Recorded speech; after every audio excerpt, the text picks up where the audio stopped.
Mobilidade na região, mas antes de falar da mobilidade, a gente vai abordar essas últimas 24 horas de chuvas aqui em Penha, com justamente a presença de quem está mobilizado desde terça-feira praticamente da semana passada, mobilizando o grupo de resposta GRAC, Defesa Civil, bombeiros, voluntários, Secretaria de Obras, Administração, Assistência Social, Prefeito Aquiles. Bom dia. Prefeito, obrigado pela participação aqui. Como é que está esse panorama que a gente sabe que, felizmente, graças a Deus, né, prefeito, foi bem mais tranquilo? Bom dia, Gilvan. É uma alegria muito grande poder estar aqui com vocês ao vivo agora nessa estrutura. Primeira vez aqui nós estávamos no prédio novo. Que faz um ano, né? Faz um tempinho que eu fico ausente de estar ao vivo, mas sempre pelo telefone, a gente se coloca à disposição. Mas eu estou impressionado com a estrutura aqui, quero parabenizar a equipe Mar Azul, Calão, e dizer que é digno daquilo que a Mar Azul promove no dia a dia, não só para a cidade de Penha, mas para toda essa nossa macro-região, levando informação na ponta da corda, trazendo as pessoas para o centro da discussão, daquilo que importa no dia a dia da sociedade. Então, parabéns. E falar um pouquinho sobre essa chuva, Gilvan, dizer para vocês assim, a gente já passou por alguns bons momentos com a cidade e alguns momentos muito difíceis, né? Aliás, Aquiles, na sua trajetória já de quase 7 anos à frente do município, você enfrentou pelo menos uns 4 momentos dificílimos, né, Aquiles, de fenômeno climático, né? Você está tarimbado, né? No que é mais difícil, né, prefeito? A gente vai aprendendo um pouquinho, né?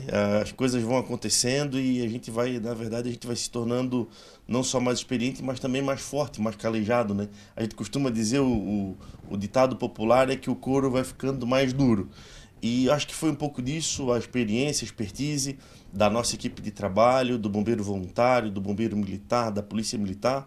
Então a gente já tem esse grupo de resposta, de ação coordenada, o GRAC sempre ativo. A gente já começou a se reunir desde o início da semana passada e já tratando, assim, direcionando quais seriam as metas e as ações do poder público, né, não só do município, mas do Estado, em relação àquilo que a gente poderia estar enfrentando. A Defesa Civil muito presente, a Defesa Civil Regional, inclusive quero registrar aqui a presença do Bazanella na cidade de Penha e na região, é muito atuante e trazendo em tempo real dando um suporte, todas as informações e justamente dando suporte, porque não é só o que a gente visualiza, mas tem todo um trabalho do escritório para dentro, com sistemas S2ID, informação, o Forms, né, que é o formulário que precisa ser preenchido, o reconhecimento do governo federal, do governo do estado. Então tudo isso é muito importante também para poder auxiliar depois as pessoas que passam por essas dificuldades. Por exemplo, vai liberar o FGTS, precisa ter todo um critério cumprido junto com esses órgãos. Então é muito importante ter essa participação.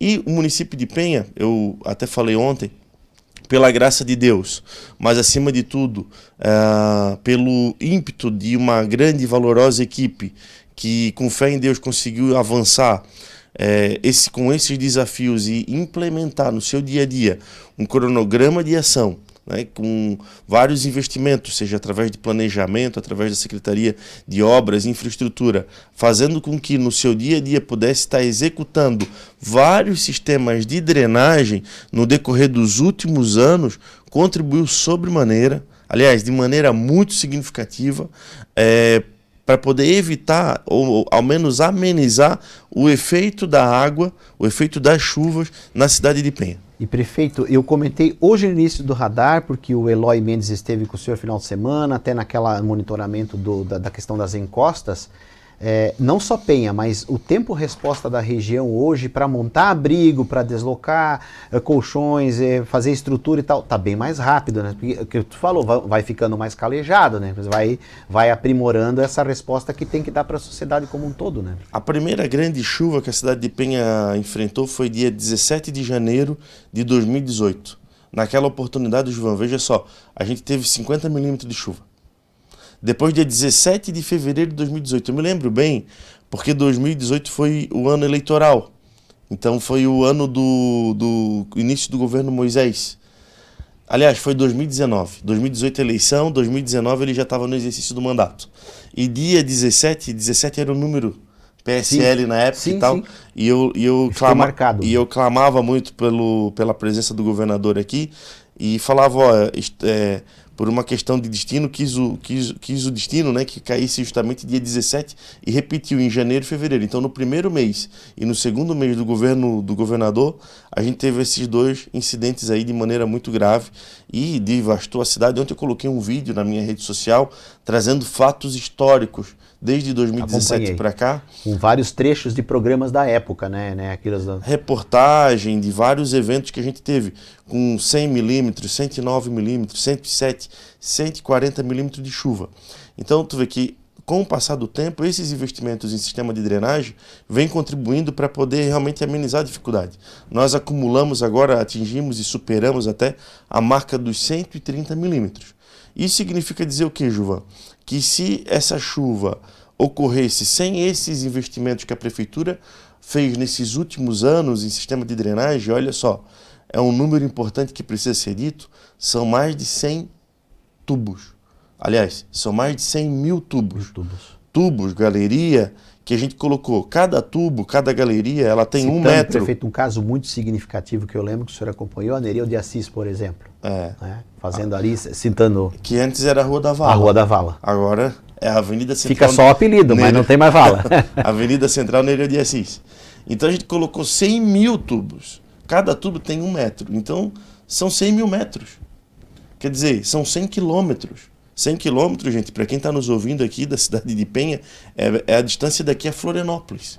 É como ir daqui a Florianópolis. Então, foram alguns sistemas de drenagem, de macrodrenagem, de microdrenagem, e alguns de maneira isolada, outros que compreendem o sistema global, que conseguiu resolver de maneira muito significativa. A gente tinha muitos pontos de alagamento que com essa chuva já estariam várias casas, várias residências sendo atingidas, moradores perdendo seus móveis, perdendo seus bens. Então, é fruto também de muito trabalho. Eu costumo dizer, a gente trabalha e o resultado vem, né? Então, eu tô feliz por ter conseguido com sucesso superar. Estou feliz por Deus abençoar a cidade, porque essa chuva, o acumulado é 130 milímetros, mas se ela cai, por exemplo, em 24 horas, 130 milímetros, os resultados também não seriam esses, seriam outros, né? Isso é importante dizer também para as pessoas, mas mesmo assim, com esses 130 milímetros acumulados da semana, com certeza a gente teria grandes estragos e por Deus aí, né? Deus, eu costumo dizer lâminas d'água eventuais aconteceram, né? A gente tem que ter muita fé em Deus, porque também não é só o sistema de drenagem. Eu estava falando aqui nos bastidores com o Gilvan. Por exemplo, a gente teve sorte das marés. Quando dava aquela pancada de chuva, a maré estava lá embaixo, torrada. Então o rio ajudou a absorver os rios, né? Tanto o rio Iriri como o rio Gravatá. Então acho que tudo isso acabou contribuindo também para que a gente pudesse superar com poucas lâminas d'água. Lâminas d'água de maneira isolada. A gente não pode dizer que não teve nenhuma casa atingida, porque tem às vezes residência que a casa está construída muito abaixo do nível da rua, e às vezes eventualmente acaba acontecendo de entrar aí uma certa quantidade de água na casa. Mas não por consequência do alagamento, nós não tivemos pontos críticos de alagamento na cidade. A gente tem um problema sério, né, Gilvan, que é o problema do morro da Praia de São Miguel, onde nós temos ali o PRAD, que é um plano de recuperação de uma área que está completamente degradada, totalmente degradada. A gente já executou a obra, quer dizer, a gente licitou, começamos a execução, a empresa não executou da maneira que deveria, ela acabou fazendo um desvio do projeto, né? Fugiu do que estava determinado no projeto, executou de maneira unilateral algo diferente do que estava previsto, e por consequência disso as contenções ali, as barreiras, né? A gente costuma dizer, as bancadas, os taludes para segurar o morro não atingiram o seu objetivo, que era segurar a morraria. Então a gente teve um deslizamento ali já no ano passado, e agora a gente vem monitorando esse morro. Abrimos um processo administrativo, conseguimos recurso da Defesa Civil Nacional e estamos agora com um projeto pronto. A ANF fez um novo projeto que precisa fazer vai ter que pegar uma nova bacia de toda aquela área degradada, e estamos aí na iminência de fazer o processo licitatório.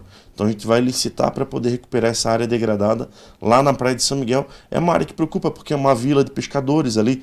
A gente tem na abrangência daquela morraria muitas residências. São várias casas de pescadores, de moradores, de pessoas que são veranistas. Então é o ponto mais crítico que nós temos hoje na cidade. Então não tivemos alagamento, mas a gente tem aí essa preocupação com esses moradores, com esse morro na Praia de São Miguel, e a nossa atenção nesse momento, não só nossa, do Grupo de Resgate de Ação Coordenada de Penha, mas da Defesa Civil Regional em relação à nossa cidade, está voltada toda para essa questão da morraria. Ok. Prefeito, vamos lá. Semana passada eu fiz aqui um desabafo. Eu não costumo falar palavrão no ar, sabe? Eu não acho adequado, não é o meu estilo. Mas eu disse, eu usei de uma palavra menos honrosa em relação à concessionária autopista, porque eu sei que o Aquiles sente na pele o que 12, 13, 14 prefeitos sentem.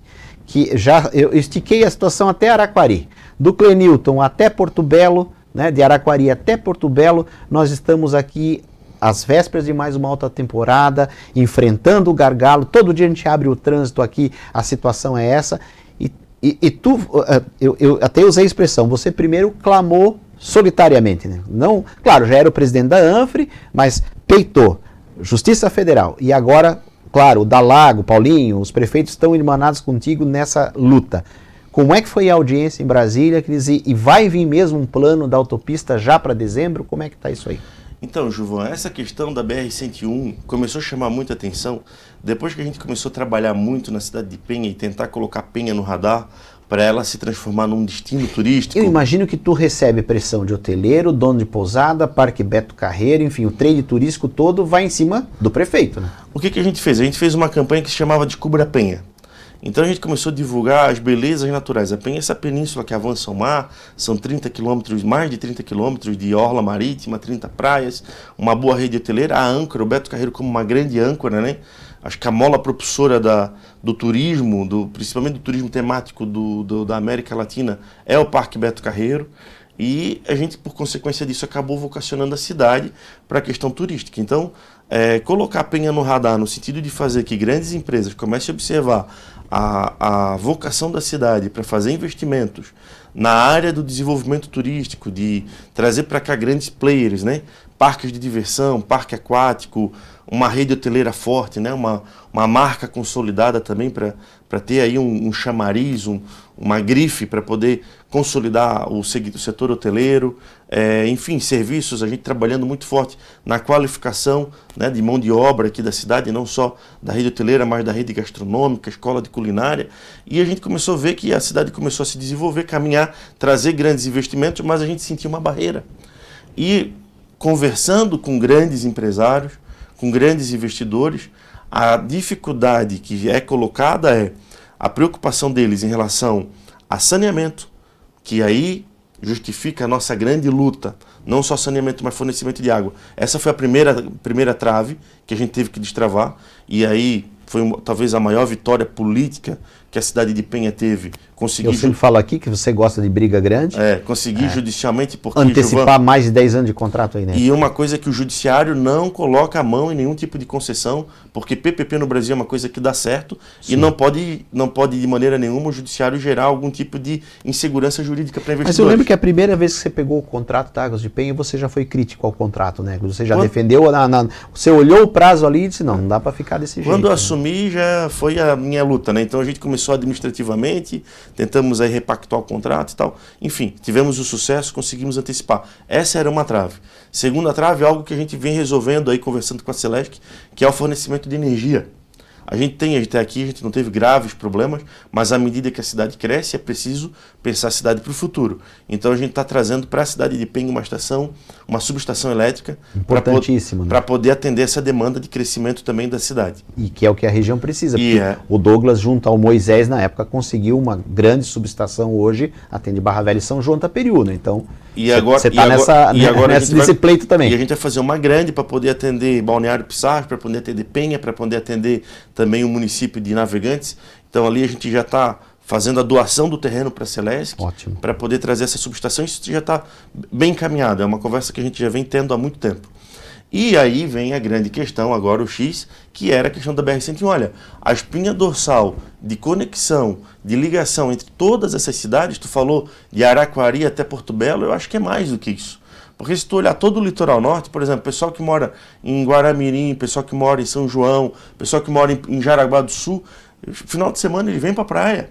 Muita gente atravessa, tem que passar, ir para meia praia em Itapema, ou ir para Balneário, e o pessoal que está lá, por exemplo, depois de Porto Belo, Tijucas e tudo mais, que quer vir para conhecer o Parque Beto Carreiro, que quer vir aqui em Balneário Pissarras, ou quer ir em Barra Velha conhecer nossas praias, não consegue atravessar a espinha dorsal. E eu costumo dizer uma coisa, e acho que isso é uma coisa muito verdadeira. Deus, quando criou o universo, ele não colocou fronteira. O homem, por uma questão socioeconômica, sim. ele acabou tendo essas divisas de território, né? Então são os municípios, os limites, os perímetros e tal. Mas nós aqui somos uma coisa só. As cidades todas conurbadas. As pessoas não sabem onde começa Pissarras, onde começa Balneário, onde termina Penha, Navegantes, é tudo uma coisa só. Então, a necessidade de ter uma luta encampada em favor de destravar a BR-101 era iminente. E aí eu vinha travando esse assunto, conversei com vários responsáveis da NTT, através da nossa força política catarinense, da bancada catarinense do Fórum. Já tem melhores contatos lá, que eles já falam mais tete a tete, né? Agora a gente tem contato direto do superintendente, a gente tem um contato direto do César, que é o responsável da região sul da Artérias, da Autopista Litoral Sul, mas no começo a gente chamava aí os engenheiros e tal, a gente fez várias audiências públicas, na ANFRE foi feita várias, né? Não só Penha, mas em todos os municípios e tal, e a bancada, o Fórum Catarinense, fez várias audiências na NTT, mas essas conversas, do ponto de vista político ou até mesmo administrativo, não tinha sucesso. Então foi por isso que eu decidi apresentar uma ação como município de Penha contra a Autopista Litoral Sul, contra a Artérias e contra a NTT. Porque existe era medida extrema, mas que tinha que ser tomada. O que a gente fez? A gente pediu o contrato veio, o nosso jurídico, o Dr. Janil, está analisando o decreto, o contrato. Existe uma cláusula contratual, Gilvan, que diz que, à medida em que a rodovia entrar em colapso, a Autopista Litoral Sul deverá, veja bem, é uma cláusula contratual, deverá apresentar uma solução imediata. Então, a nossa rodovia está em colapso. Nós não temos... Diariamente. É um colapso. Não é só alta temporada. Então, o que eu fiz? Eu questionei a Autopista Litoral Sul e falei, cadê a obrigação da cláusula contratual de vocês de apresentar os projetos para resolver o problema? Aí eles revelaram o problema. Eles apresentaram todos os projetos que, inclusive, estão prontos desde 2017. Só não foram aprovados pela NTT, porque a NTT quer esperar a revisão quinquenal e a aprovação do TCU para poder liberar, porque são 500 milhões de reais, meio bilhão, e que vai impactar em torno de 40, 50 centavos na tarifa. Falei, mas como é que vocês não expõem isso? Vocês nunca perguntaram? Falei aqui, a comunicação deles é muito ruim. E a participação nas cidades também. Então eu tive acesso a esses projetos que já estão todos prontos, conceitual, executivo, e se tiver um aqui da NTT, eles podem começar a executar amanhã, prevê ligação de marginais desde o município de Penha até Balneário Camboriú. Às vezes as pessoas falam, mas por que Pissarras não está... Balneário Pissarras e Barra Velha não está contemplado? Está. É porque o estudo técnico da NTT que eu tive acesso mostra que a fila chega em Balneário Pissarras, a fila chega em Barra Velha, mas o entrave dela é justamente nesse trecho. Onde a coisa agrava. Então se a gente tiver fluidez nesse trecho, a gente não vai ter mais fila aqui. Então, estava aqui agora, viu, Aquiles? Estava aqui, ó. Passou o acesso a Transbeto. Sim, a hora que eu estava ali nos bastidores te vendo e vi tu mostrando aqui, bem isso mesmo. Então, a nossa ação judicial... Te cortando, paralelo a isso, houve uma transição na ANFRE, o Paulinho entra como presidente, mas a sua carta branca para continuar representando os prefeitos seguiu. É porque a Penha, o que acontece? Daí eu propus a todos os prefeitos para a gente entrar judicialmente. A ANFRE não podia entrar judicialmente porque o estatuto da ANFRE, tu vê, uma instituição de 35 vai para 40 anos, o estatuto da ANFRE não permitia que a ANFRE entrasse judicialmente contra uma instituição. Então a gente teve que fazer uma alteração no estatuto da ANFRE e isso levou um tempo, um lapso temporal maior do que a gente imaginava. Então depende de toda uma questão burocrática, são as atas, registro, cartório. E aí o que a gente fez? Eu já estava com a ação pronta na Penha, falei, para não perder tempo, eu já entrei com a ação na Penha, orientei todos os prefeitos a cada um entrar por seus municípios também. E a ANFRE também entrou judicialmente. Depois disso a gente teve a participação, por exemplo, da FETransporte, que apresentou uma amicus curiae, né, que é uma ação amiga que também entra como polo ativo na ação contra a Autopista Litoral Sul, contra a NTT, e provoquei, por exemplo, Sinduscom, os segmentos da sociedade civil organizada de turismo, da hotelaria, todos eles para poder também judicialmente entrar junto. Alguns entraram, alguns manifestaram ali através de ofício a necessidade de haver essa decisão em favor dos municípios e da obra, e aí a gente tramita na terceira vara da Justiça Federal. A ação principal, no caso, virou a ação... Você monitora isso semana a semana? Semana a semana, o nosso jurídico, porque a ação principal é a da Penha, então virou Ação Civil Pública de Penha, é a ACP de Penha, mais a ANFRE com todos os prefeitos. Foram se incorporando. Então a gente tem a ACP de Penha contra a NTT, contra a Autopista Litoral Sul, e o juiz da terceira vara, Juvan, ele submeteu o processo para um ambiente de acordo que se chama Sejuscom. E nesse ambiente de acordo a gente já teve 2 audiências, e na última audiência foi dito, vocês vão ter que apresentar uma solução imediata. E como tu perdeu medo de encarar Águas de Penha, tu também não teve medo de encarar artérias também? Olha, a gente tem muita coragem, eu acho que sim, se tem uma coisa que eu não... Dizem que não tem medo é idiota, né? Perfeito, com Águas de Penha hoje é Cachimbo da Paz, né? Agora a gente está vivendo uma fase de lua de mel, né? Porque a gente com sucesso conseguiu atingir o objetivo e eu estou feliz da vida com os investimentos que estão acontecendo. Sim. A gente vai ter a prainha de... Pacificou, né? Pacificou o negócio. O Eduardo de Souza está na tela, é o Bajara, né? O melhor prefeito da história de Penha. Abraço, amigo Gilvan, obrigado. Aí, tá aí. Agora é assim, tá entrando na tela direto. Tô vendo aí, legal. Show de bola. E, prefeito, pode seguir.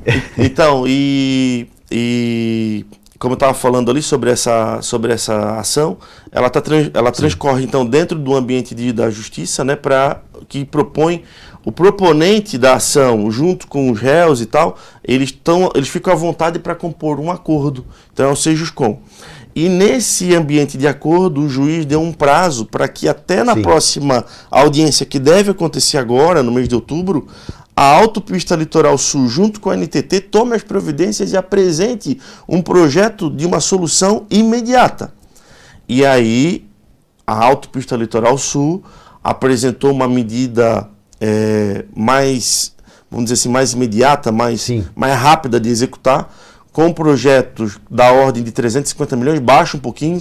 Então a gente não vai ter, por exemplo, todos aqueles viadutos de todas as marginais, não é uma coisa... Aquilo ali é um projeto a longo prazo, a médio e longo prazo, e está apresentando uma solução mais plausível para que a gente já possa ter resultado, por exemplo, nessa temporada. Aí entra o quê? Por exemplo, a utilização do acostamento como a terceira faixa. Então vai fazer ali uma preparação do solo, vai ter a terceira faixa. Se a gente tiver a terceira faixa de Barra Velha, Balneário Pissarras, por exemplo, até Porto Belo, não vai resolver o problema, obviamente que não, mas já vai amenizar bastante. Com certeza. Então eles chamaram nós, a gente teve uma audiência com eles aqui em Curitiba, na Arteres, depois a NTT já chamou para apresentar a solução também.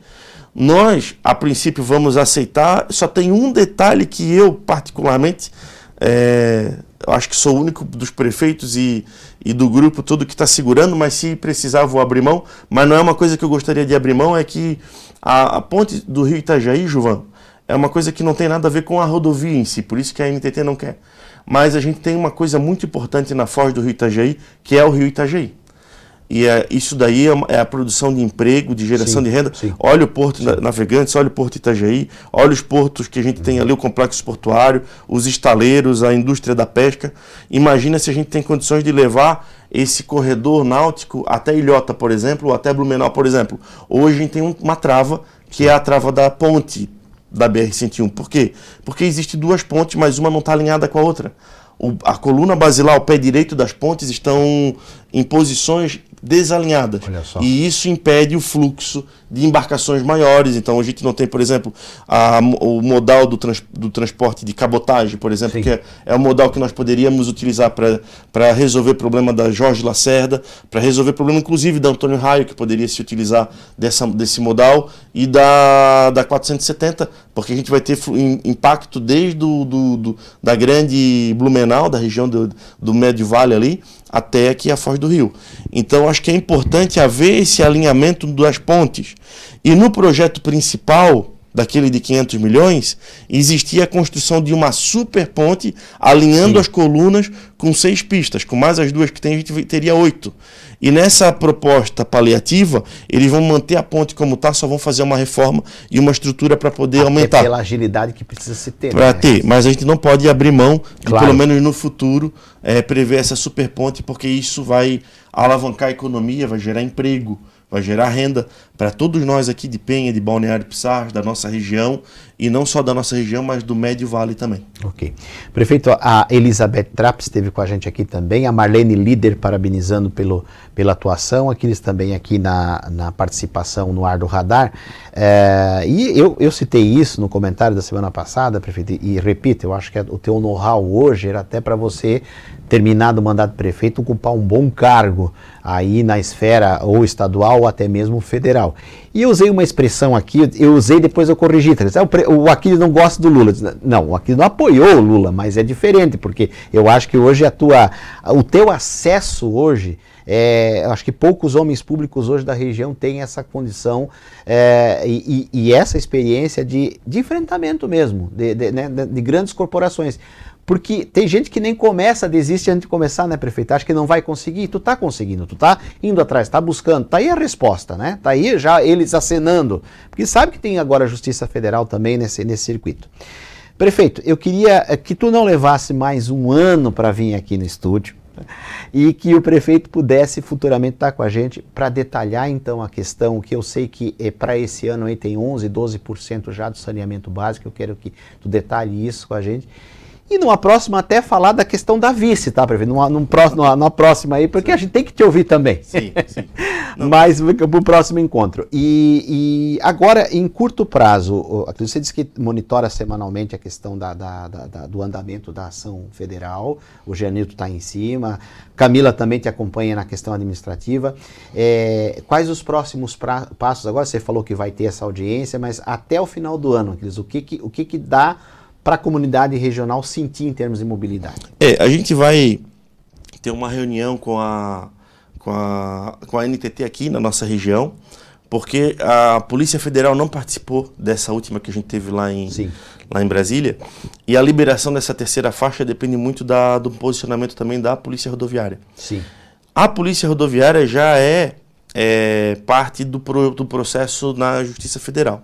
Mas como a gente está criando esse acordo antes, então a gente deve se reunir agora, no decorrer dessa semana. A conversa tem que ser coletiva, né? Tem que ser coletiva. Porque daí a gente vai preparar um acordo e a gente vai preparando aí, a grande chancela desse acordo é lá no ambiente jurídico. Quer dizer, o juiz da Justiça Federal vai homologar o acordo e vai chancelar, então isso vai, inclusive, criar um caráter de um caminho jurídico legal para que a autopista Litoral Sul, e no fundo a é NTT... que tu sempre quis, né, Cris? Nada de judicialização extrema, mas a conciliação. Né? A conciliação. Porque, como houve com Águas de Penha. Porque não dá pra gente ficar na situação que tá. A nossa luta sempre foi, tu perguntou sobre a minha coragem, né? E existe um ditado que diz que o homem que não tem medo é idiota. Não é que eu não tenho medo. A gente não é que não tem medo de enfrentar. A gente enfrenta. O meu maior medo seria ser o prefeito da cidade e não tomar as medidas necessárias em defesa da nossa gente. Então, acho que a coragem em virtude... Só que o teu trabalho agora assumiu uma dimensão macro-regional. Macro-regional. Então hoje... Porque hoje tu tem o endosso, por exemplo, do Douglas, do Thiago, você tem esse, né, o Emerson, que hoje é deputado, quer dizer, tu tens aí uma, né... Hoje a gente luta por uma região... A bandeira virou uma causa regional, Imagino, né? Que o Fabrício, eventualmente, entre em contato contigo, o Liba, Através da Anfre, a gente tem uns 11 municípios, mas assim, por exemplo, outro dia eu estava falando com o Ademar, ex-prefeito de Barra do Sul, assim, cara, isso daí é uma coisa que vai ajudar a Barra do Sul. É uma coisa que vai... Então, a gente se limita muitas vezes à nossa região, mas não. É o que eu digo, a gente não pode estar limitado, a gente tem que pensar num todo. É o litoral norte inteiro que precisa disso aqui. Isso aqui é para destravar e realmente... Barra do Sul que conseguiu recentemente o asfalto via Morro Grande, via Araquari, quer dizer, hoje você chega fácil a Barra do Sul, ou bem mais fácil, mas de que adianta se quando bate na BR está trancado? Quer dizer, e quem é de nós que está aqui nos ouvindo aqui na audiência da Mar Azul, que não fica horas e horas ali tendo que suportar testar sua paciência na rodovia, porque Esses não dias é... o Nats atrasou na entrevista aqui, porque estava trancado no trânsito. Então, O próprio deputado está sentindo, né? Então é uma coisa que não dá mais. A gente tem que realmente agora juntar força. Tá eu e o Ivan também querendo entrar. A Paulinha tem ajudado sobremaneira também. Eu vi que ela te acompanhou o Emerson. Agora até o senador Amin também quer participar da causa. E eu costumo dizer assim, que não é uma causa que tem que ter um dono ou que tem que ter um pai, não. Acho que o objetivo maior aqui é atingir com sucesso a nossa meta de poder fazer com que a nossa rodovia vire uma rodovia como já foi um dia. De fluidez, de conexão, de acesso e de mobilidade e integração entre todos os municípios. Porque é muito triste tu ficar ali e assim, né, João? A gente não está aqui para colocar números, mas olha o custo que é, muitas vezes acidentes acontecem, vidas ceifadas, e olha o modal transporte, o modal que é utilizado, volta naquela questão do modal de novo, aqui na nossa região 95% é o transporte. Então cada produto que a dona de casa vai no mercado comprar, existe um custo ali que está dimensionado por consequência desse tempo de transporte. Impacta tudo, porque né? Impacta. Então a gente está pagando quantas vezes? Quantas vezes está custando essa fila para a nossa região? Então tenho certeza absoluta que com sucesso, agora essa semana a gente traz a polícia rodoviária e até final do ano a gente... Já tem data marcada, Aquiles? Eu não tenho a data marcada porque depende do comandante aqui da polícia rodoviária, mas está pré-agendado para essa semana. Eu vou te manter informado. Okay. Passa para a Leandra. Essa semana que vem, a gente deve ter essa agenda. Vai acontecer aqui na nossa região e com a presença da polícia rodoviária para poder dizer, olha, vai dar para usar a terceira faixa. Deu para usar? Tem alguns trechos que vai precisar fazer obra, porque o acostamento está mais rebaixado. Tem outros que já está pronto. Então, por exemplo, aquela região lá de Itapema, lá na polícia rodoviária, por exemplo, quando tu vem de Porto Belo até ali perto do túnel de Balneário Camboriú, a terceira faixa já está pronta. Então, quer dizer, é só liberar. Então já dá para começar. Esse impacto pode... Ah, mas a obra é lá, não, mas o impacto dela resulta aqui.